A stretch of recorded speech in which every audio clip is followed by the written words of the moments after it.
We have so many responsibilities, but do we actually prioritize our health? To break it down further, I have someone very, very interesting. Janvi Chitalia, she is an integrative gut health coach and a functional medicine nutritionist. Woman goes through lots of stages: teenage, married phase, menopause, post-menopause, so many things. So what is the essential nutrition which you will guide that every woman should have? Acne, having hair fall, it's related to the weight sometimes, PCOD. What the foundation that you take care of at this point, overall health is also going to be. कुछ नहीं और nutrition इतना भी follow किया तो भी बहुत. And probiotics, I think, is something which from the gut space, whether if you can tolerate fermented food, then definitely having maybe kimchi, sauerkraut. Do we balance the hormones? So there are three main aspects which I think most women are plagued with. March is a special month. It's not just another month.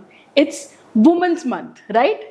So we should celebrate our power, our resilience, our strength, our well-being, and so many things. But do we actually do it? What we generally do is, har ek kaam, family, bacche, work, we have so many responsibilities. But do we actually prioritize our health? So we have a special series, Her Health, Her Power, where we'll be specially talking about all the topics related to women health, women well-being, and mental health. So one of the major topics I would like to cover, and which is important for everybody, is gut health and nutrition. To break it down further, I have someone very, very interesting. Janvi Chitalia, she is an integrative gut health coach and a functional medicine nutritionist. She has more than 20 international certifications and have helped more than 15,000 clients in nutrition. Welcome, Janvi. Thank you. Thank you very much. It's a pleasure for me to be here today, and I'm so excited to be able to add value to the Her Power series for the women's beautiful month of March. So Janvi, let me start with some basic question, right? Woman goes through lots of stages: teenage, married phase, menopause, post-menopause, so many things. So what is the essential nutrition which you will guide that every woman should have?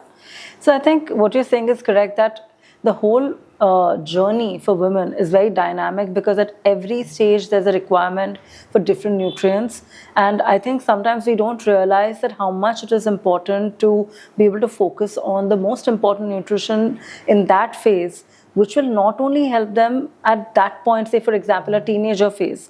A teenager phase, generally what are the pain points of the teenager phase? It's like getting acne, having hair fall, it's related to the weight sometimes, it's related to sometimes having PCOD.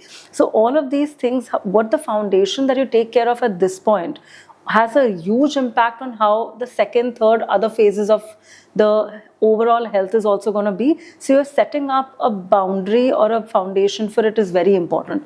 So generally, women in the teens, they are now a lot more, aware about taking care of their health. But largely, very important nutrition for them in the teenage years would be talking about acne. I would like to make it very specific to pain points. So acne, generally, something like taking more zinc will be very helpful, especially if they're taking a supplementation, then zinc picolinate is a good option. Hair fall also, you're taking maybe some amount of zinc will help, and plus taking B12, which is methyl cobal, or taking it in forms where they can eat non-veg, that is also a great option. Also for weight gain and PCOS, trying to focus on having magnesium glycinate specifically is very, very important, or taking cinnamon is something like that is also very important. So these things will help with insulin resistance and things like that. In the second phase, when you're looking at more of the post-married phase, and that when you're looking at the 30-40, normally most women tend to show up with thyroid issues, weight gain issues, again of a different sort, maybe post-pregnancy related. So they could have things like selenium, which is very great, like Brazil nuts is something that they could have, or even adding D3K27, not just D3, but D3K27, which is for the bone health, because as you're moving into that phase where slowly and as you see, the progesterone will come down and the estrogen will still be a little high at that period, it's very important to take care of the bones as well. So also taking D3K27, and D3K27 also helps with the weight management. D3 is more of a hormone. Also working with having things like even having leafy greens, very important. That phase, normally the iron levels also go down, especially for women who have fibroid issues or who have to get a hysterectomy done. So that kind of estrogen dominance related issues. So giving them green leafy vegetables with obviously vitamin C, or even trying to get iron bisglycinate, which is a form of iron which is very easy on the gut in comparison to many other forms. It's great. And also for menopause, that field, again, working a lot on the bone joint matrix or the matrix of your connective tissue. So having bone broth, having collagen is very, very helpful. Also maybe looking at having omega-3, which is for, obviously at that point the memory and other things are an issue as well. You're looking at blood circulation to improve. The omega-3 walnuts, or if you're having fish, or a supplementation is great. Also helping them to be able to have, again, magnesium is great at that time as well. A lot of older women tend to also talk about constipation a lot because the digestion has slowed down. So magnesium citrate or isabgol can also be another option that they can have. So I think very, very important, one last summary would be, look at each pain point at each phase, and then try to understand what is it that you could do to work on that particular pain point, and not just saying that I'm taking medication for it and that's enough, but trying to understand that if you make a very concrete lifestyle change, which is based on understanding what is happening in your gut, it will really help you resolve that issue for a longer term and not just work on the symptom. So, Janvi, hormone controls many things like mood, skin, your weight, hair fall, everything. So, what do you have to say about hormone? How do we balance the hormones? So, there are three main aspects which I think most women are plagued with, or maybe even four. So one is, and a lot is not spoken about, estrogen dominance. So estrogen dominance is a very important aspect that we look at in gut health as well, because estrogen going high leading to, obviously endometriosis, fibroids, having very heavy periods, having a lot of painful periods. All of these are actually related back to the gut in terms of constipation. So people who do tend to have a lot of constipation issues or not clearing bowel on a regular basis, it really helps to be able to take care of estrogen dominance. And estrogen dominance overall, when you work on that, the idea is to add good soluble fiber. So soluble fiber add karo, you add green leafy vegetables, add more magnesium for the stools to be more, for the peristaltic movement to be good. They really help in terms of regulating moods, they help in terms of clearing the system and allowing the liver to be less stressed. That is one point.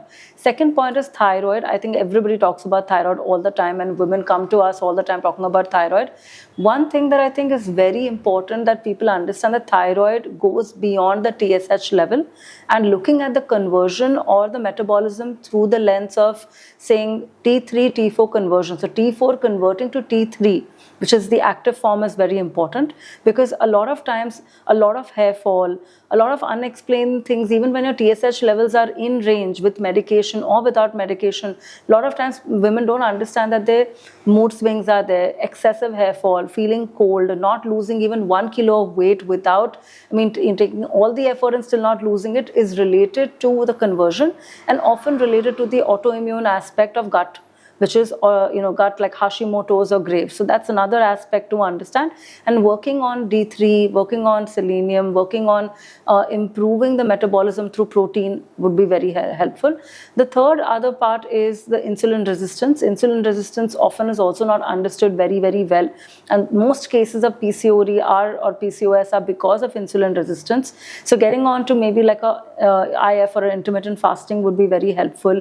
Reducing the spike of, obviously multiple things where you're using a lot of complex carbohydrates instead of simple carbohydrates may help a lot of people with having a lot of bloating, having, hormone dysregulation, not getting periods on time. All of these things can be improved by taking care of the insulin resistance and not allowing the bugs or the bad bugs to be fed with more sugar would also help the insulin resistance come down. So largely, if you take care of these things through the lens again of understanding hormones and how they marry gut and hormone together, would be very helpful.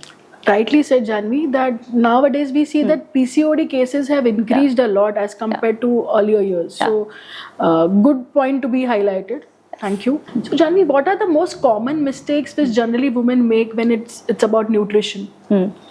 I think the most common mistakes that women make is really not focusing enough on good fats and protein. Often, we've heard and said that I go to the gym, I'll gain a lot of muscle, I'll look like a man, you know, and I don't want to look like that, and you don't want to lift weights because of that. Let me not eat so much protein because of that. I think that's the biggest misconception. Today, if women want to lose weight at any age, primarily focusing on actually adding more good fat like avocado, adding chia seed, adding maybe things like fish, walnuts, all of these things, or even adding protein, especially protein which is digested well. If you do have food intolerances, you do have protein related issues, you have allergies, then you have to have specific kind of protein, not dairy and all you can't have. But if you do add that, metabolism is really going to go up with that, and thermogenic effect of the body will allow you to keep your body weight under check and keep your body fat under check as well. So I think the biggest misconception is to be able to think that only carbs or eating very low carb diets are the only way to lose weight. The real reason is because you're not eating enough protein and fat. In fact, rightly said, Janvi, we've heard many a times that, you know, proteins are generally consumed by people who go for gymming. Correct. But on regular basis, nobody gives that much importance to protein. Yes, that's correct. And I think that's a good point that we have been able to bring forward, and you know that will allow people to understand how important eating in balance is. Right. Yeah. Janvi, what are the commonly, I mean, so we talk about nutrition so much. So what are some superfoods which you will recommend that every woman should have? So the common superfoods I think that women should have, definitely one I think would be chia seed. It's great for having omega-3. It's great for having some amount of soluble fiber, and it's good for the brain, everything else as well. The other one definitely I would suggest is having a lot of, specifically having bone broth, because I think women are always so worried about the way their skin is looking, the way their hair is looking, whether, you know, they don't have joint pain. Like women tend to complain a lot of arthritis as well as they grow older. So giving them an idea to be able to at least have bone broth or collagen again was a great option as well. So that's definitely a superfood. Good fat, again adding maybe avocado or nuts if they don't have allergies to nuts could be a good option, because avocado is going to keep the, you know, is going to help with the pH of the mucosal membranes as well, and plus it will help overall to keep the, you know, the dullness will not come in the skin. You'll feel also more energetic, and the body will use more of that to keep the satiety in check. And lastly, I think another one which I would really think is a lot of, I think we don't give enough credit to all the herbs. So like ginger, or we're talking about turmeric, all of these have such an important role to play, because women constantly need anti-inflammatory mechanisms. You know, UTIs are a common problem as well. So, you know, taking that ginger is great again for keeping the you know, acidity or bloating from staying away. So I think it's a great superfood for that. And turmeric is great for anti-inflammatory, for keeping infections away. So these are my common superfoods. Truly, Janvi, I mean, I would say UTI and bloating are the common issues which every second woman goes through. Absolutely. So a good tip here. So Janvi, next I have actually two interlinked questions. One is that is only the dietary food enough to get the required nutrition? And second is, do we really rely so much on supplements that, you know, हम actually जो घर का खाना है वो भूल जाए? So that's a good question. I get that asked a lot, and really the answer is that it's very important to be able to have an understanding of what is firstly your absorption level. I think people don't understand enough to see how important it is, not just to see what you're eating, but also to see how much you're absorbing of what you're eating. So many times people are eating food and they don't absorb it. Then there is a need for supplementation to be in the picture as well, because I feel like we all know that today so many people have a compromised gut microbiome. Digestion, absorption are clearly a problem. So then that, if you're eating thinking that, okay, I'm eating this much protein, or I'm eating this much fat, or I'm eating this much of, you know, maybe good fat, so, you know, I'm getting D3 from there, that may not be enough, because आप जितना खा रहे हो उसमें से ऐसा नहीं कि सब absorb हो रहा है. So I think the idea is to really keep a balanced approach, to keep in mind that certain things do need supplementation, and food cannot completely meet all your requirements, and also really keeping a very close eye on all your symptoms. What are your symptoms? What is your energy level? How well are you sleeping? Do you feel tired when you wake up in the morning? Even though if you have a balanced diet but this continues to happen, your answer is to be able to find a good supplement protocol along with your food, and that will allow your body to feel like you are back in balance. So that means you're saying that food and supplement both go Both are hand in important. hand, and both are very important. Both are very important. So Janvi, another few common issues which all women face is PCOD, which is very, very common nowadays, thyroid issues, acne and hair fall. So what will you suggest, I mean, as a nutrition part, what can help in these issues? So, through the nutrition lens, first of all, I think working on understanding that inflammation is at the base of all of this. Any acne issue, any PCOD issue, all of these hair fall issue, each one of them have a root cause problem associated with that. Like say for example, if you're getting acne specifically around the chin, which is related to more having hormonal issues, looking at what your levels are, understanding how much is your progesterone, how much is your estrogen, how much is your level of prolactin, all of these are also very, very important. And at the same time, looking at maybe having, like saying, cutting down sugar, not having dairy, cutting down, gluten also to a great extent, like wheat, because it mimics the inflammatory response like dairy does. So trying to avoid that as well, and also trying to add more wholesome foods in the body, where you're looking at having more millets, maybe trying to have things like having more antioxidants like fruits, vegetables, having a good amount of fiber every day so that the bowels are clearing. Also taking something which will help in terms of saying maybe like a steamed ash gourd juice or like a steamed dudhi juice in the morning to clear the toxins. You could have it maybe with moringa or maybe with wheatgrass or whatever to clear the liver of the toxins as well, because a lot of times liver toxins are what you see on the skin that come out as acne. Hair fall also is happening a lot of times because iron absorption is very low from the large intestine. So working on taking maybe increasing stomach acid in the gut is very important, because that can actually reduce your hair fall. So like taking like things like ginger, which will help with stomach acid improving.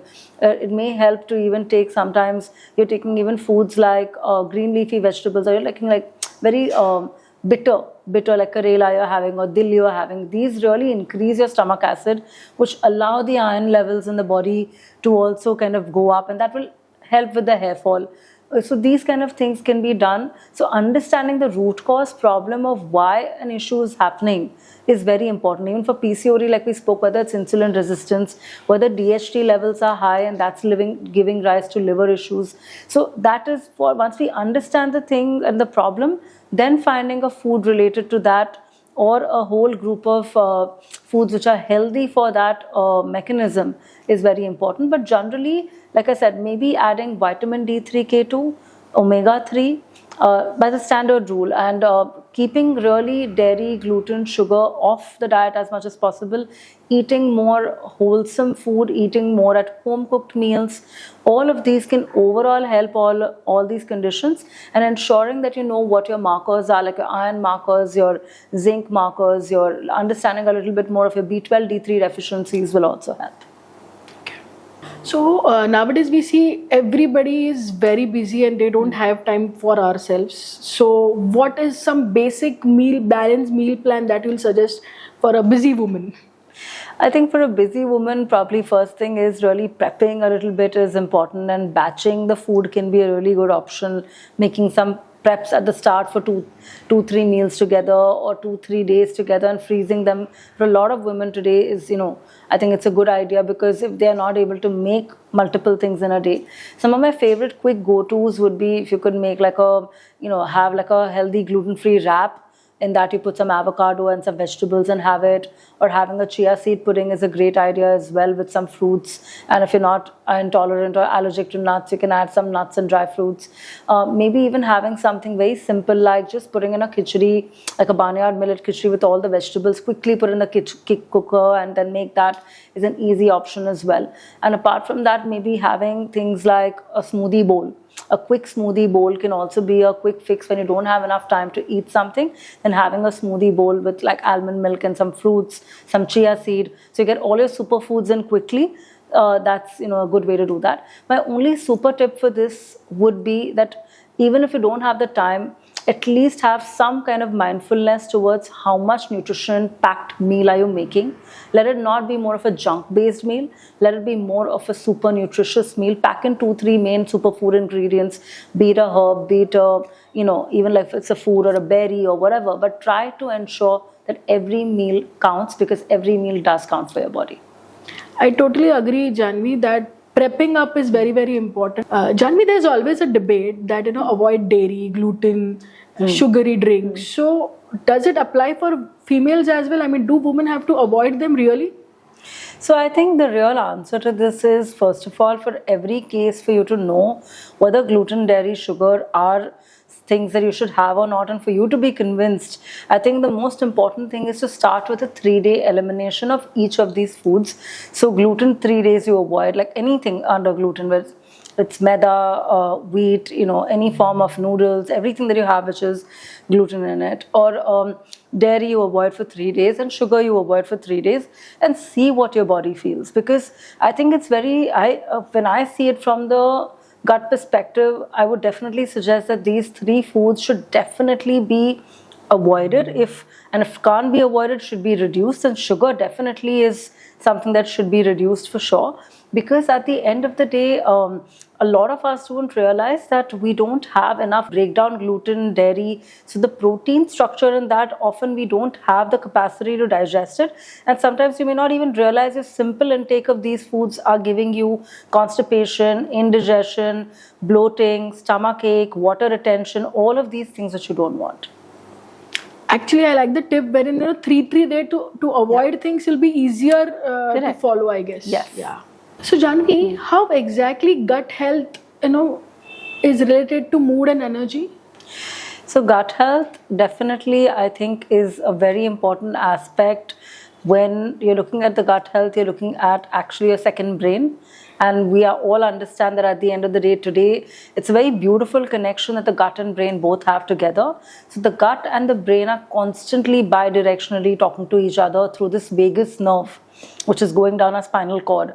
And the beauty of this is that a lot of times even we don't realize that our happy hormones like serotonin, dopamine, so 75 to 80% of our serotonin is produced in our gut. And even dopamine, which is also a happy hormone, 50% of it is produced in our gut. So essentially, it is very important that if you don't have a balanced gut microbiome, where you don't have 80% of the good bacteria, more diversity of the good bacteria, like lactobacilli, bifidobacterium, Saccharomyces boulardii, a lot of these important strains. The same way, if there is higher in propensity of the bad bacteria, it's going to give rise to an issue with anxiety, mood swings, feeling irritable, feeling like you're not feeling happy even though everything is okay. You just don't understand why you're just feeling worried or sad, or kind of maybe sometimes even depressed for that matter. It's coming from this connection. One quick tip that I would definitely like to share is for vagus nerve stimulation. For a lot of times when you don't feel too like pepped up, you could actually try a hot and cold shower, which is really, really good because it helps you regulate your nervous system, and it also helps you to stimulate your vagus nerve. Singing out aloud, laughing a lot, all of these are very quick tips. They seem very funny to just do something like that, but they really do help stimulate actually your vagus nerve, which will help you improve and elevate your mood instantly. In fact, we've always heard in so many cases that gut is a second brain, but today we've learned about vagus nerve, which is very, very, something new that I've learned. Very new, yeah. Okay, Janvi, I wanted to know that we talk a lot about nutrition and food and everything. Some basic test are anything required wherein to start any nutritional supplements or anything, whether they will suit us or not. So anything that we have to check before starting any supplements? So I think a very important thing is definitely to get tests done to understand, first of all, what are the markers for the root cause of the problem. So apart from obviously doing your regular tests like you're doing your D3 or doing your B12, I think some very standard tests that we always recommend to clients to understand what's going on in your gut. People who obviously don't want to do an endoscopy or colonoscopy just walking through, right? So the easier way to really look within is doing definitely a IgG test. So a total IgG test to look at the food intolerances. If you have allergies, then you do a total IgE test. Even if you don't do the whole panel, you can start with at least doing the total marker. Doing the ANA test, which is also a kind of an idea for the autoimmune markers. Doing a CRP, homocysteine and a CBC-ASR is very important to understand the inflammatory status of the body, and also trying to look at, I think the more important new markers for micronutrients now definitely are zinc. and also magnesium to a certain extent. We need to know what's going on with those levels as well. And my favorite one that I would recommend every woman to do without fail at all times, whether you're 20 or you're 85, is ferritin levels. Ferritin for the iron. We all just look at our hemoglobin and we think we're okay, but that's really a misnomer. Your actual answer lies in your ferritin level. And if you do have a stomach acid issue, you do have a bloating issue, you do have a hair fall issue, you do have a tiredness issue, probably the answer lies in your ferritin levels. Janvi, this was quite insightful. I think every woman must have taken so many takeaways in our conversation today. One last takeaway or a last tip which you feel that for nutrition, okay, कुछ नहीं तो इतना भी follow किया तो भी बहुत है. I mean, something which is at par with all. I think that's a very tough one to say, but I think I can't stress enough on the importance of having probiotics. And probiotics, I think, is something which from the gut space, whether if you can tolerate fermented food, then definitely having maybe kimchi, sauerkraut, having a little bit of maybe kombucha. But if not, I think definitely trying to look out to understand which probiotics you can take empty stomach as a supplementation. Very, very, very important. And one last thing that I'd really like to add is don't forget the fact that healing really lies in your hands. If you want to get better, whatever your conditions are, whether you have like a whole label of 20 conditions, healing is something your body already intrinsically knows how to do. You just need to support it the right way to be able to help it do that for you. Thank you. You heard it right, ladies. Small changes make big impacts. So today, promise yourself and take some small tips or small changes that you can adopt and make a bigger change of your life. Thank you, Janvi, for such an insightful session that we had today. Thank you very much. And for more such inspiring videos and sessions, you can tune in to us with our series, Her Health, Her Power. Thank you.